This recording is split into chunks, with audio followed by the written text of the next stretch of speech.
यही जो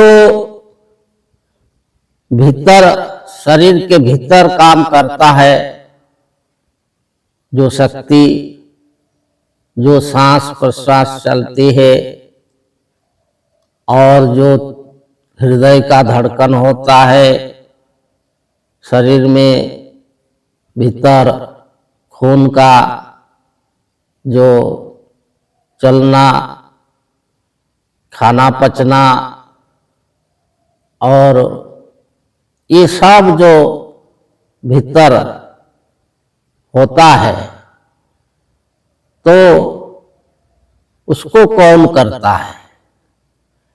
जो बाहर वाला है, मनमय होता है और बाहरी नाम को लेकर के, परिचय लेकर के संसार में चलता है, तो वो फिर जो है सो जाता है। जब थक जाता है रात को तो सो जाता है, लेकिन वो सो जाने से भी जो सोता नहीं है, जो भीतर काम करता रहता है, हृदय का धड़कन चलता है, सांस प्रश्वास चलता है, जो शरीर के अंदर सब कुछ जो शरीर का अंदर काम होता है, वो कौन करता है? तो इसे कहा जाता है कि वो प्राणमय। बाहर जो है मनमय और भीतर जो है प्राणमय, वही आत्मा। तो बाहर वो जीवात्मा कहलाता है और भीतर वो परमात्मा कहलाता है। श्रीमद् भगवत गीता में भी भगवान ने कहे हैं कि परमात्मेति चाप्युक्तो देहेस्मिन् पुरुषः परः। ये अस्मिन् देहे, इस देह में, इस शरीर में जो अहि पुरुष जो दूसरा है, वो परमात्मा कहलाता है। अर्थात जो शक्ति, जो अज्ञात शक्ति जो भीतर है, शरीर के भीतर काम कर रहा है, वो परमात्मा है। और जो बाहर काम कर रहा है, वो जीवात्मा है।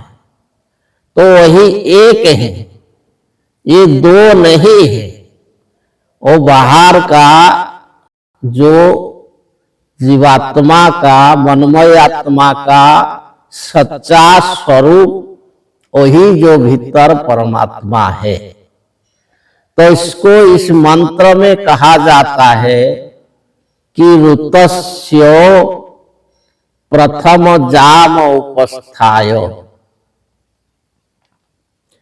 वही जो ऋत, जो परम सत्य, जो परमात्मा, उसका प्रथम जाम, जो उसका स्वरूप, जो उत्पत्ति स्वरूप, जो जहां से सब कुछ उत्पन्न हुआ है, जो मूल बीज स्वरूप है, उसमें उपस्थाय, उपस्थित होने के लिए, अर्थात उसको प्राप्त करने के लिए जो आत्मना आत्मा के द्वारा ही, अपने आप के द्वारा ही आत्मानम, अपने को, अपना निज स्वरूप को संविवेश, प्रवेश कर गया, प्राप्त कर गया। कैसे? तो वो कहा जाता है कि परित्य भूतानि परित्य लोकान परित्य सर्वात् प्रदिशो दिशश्च। परित्य भूतानि, भूतानि परित्य, भूतों को पार करके,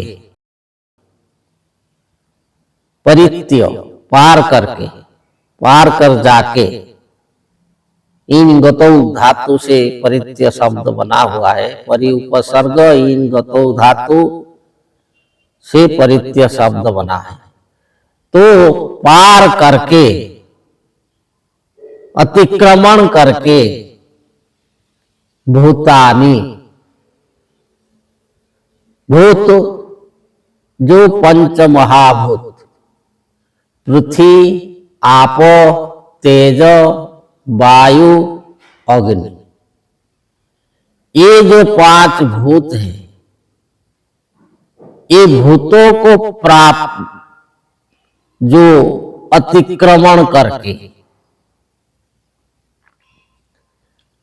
पृथ्वी को अतिक्रमण करके, जल को अतिक्रमण करके, अग्नि को अतिक्रमण करके, वायु को अतिक्रमण करके, आकाश को अतिक्रमण करके, तो ये सब को अतिक्रमण करके जाएगा कहां? ब्रह्मांड गोल है, जो ऊपर के तरफ जाएगा, जो आकाश में जाएगा। तो आकाश इतना व्यापक है कि उसको पार करना, कैसे पार करेगा? कितना दूर पार करेगा?